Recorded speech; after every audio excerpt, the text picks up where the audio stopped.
একবার বিশ্বামিত্র রাজা হরিশ্চন্দ্রের উপর ক্রুদ্ধ হয়ে বললেন, দান ধ্যান করে তুমি এত অহংকার দেখাচ্ছ, তাহলে আমাকে একটু দান দাও দেখি, কি দান করতে পারো। রাজা নম্রভাবে বললেন, আপনি যা চাইবেন আমি দেব। মুনি বললেন, আগে প্রতিজ্ঞা করো, সত্য পালন করবে। রাজা প্রতিজ্ঞা করলেন। এরপর বিশ্বামিত্র দেবতাদের সামনে বললেন, দেখো রাজা তার প্রতিজ্ঞা রক্ষা করবেন। তারপর বললেন, আমায় পৃথিবী দান করে দাও। রাজা কোনো দ্বিধা রাখলেন না, তিনি হাতে 3 তোলা মাটি তুলে বিশ্বামিত্রকে দান করলেন। এইভাবে সমস্ত পৃথিবী তাকে দিয়ে দিলেন। বিশ্বামিত্র বললেন, এবার তুমি আমাকে 7 কোটি স্বর্ণ মুদ্রা দাও। রাজা বললেন, ভাণ্ডার তো এখন আমার অধীনে নেই, আমি কিভাবে আপনাকে ধন দেব। মুনি আবার বললেন, দান তো পেলাম, কিন্তু দানের দক্ষিণা পাইনি, দক্ষিণা আমাকে দাও।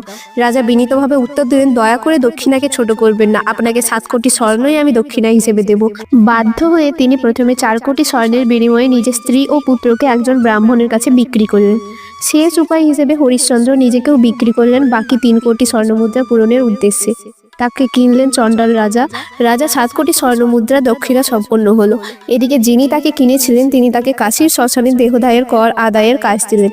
এইভাবে মহারাজ হরিশ্চন্দ্র ভাগ্যের পরিহাসে সাধারণ শ্মশানের দাস হরিদাস হয়ে উঠলেন।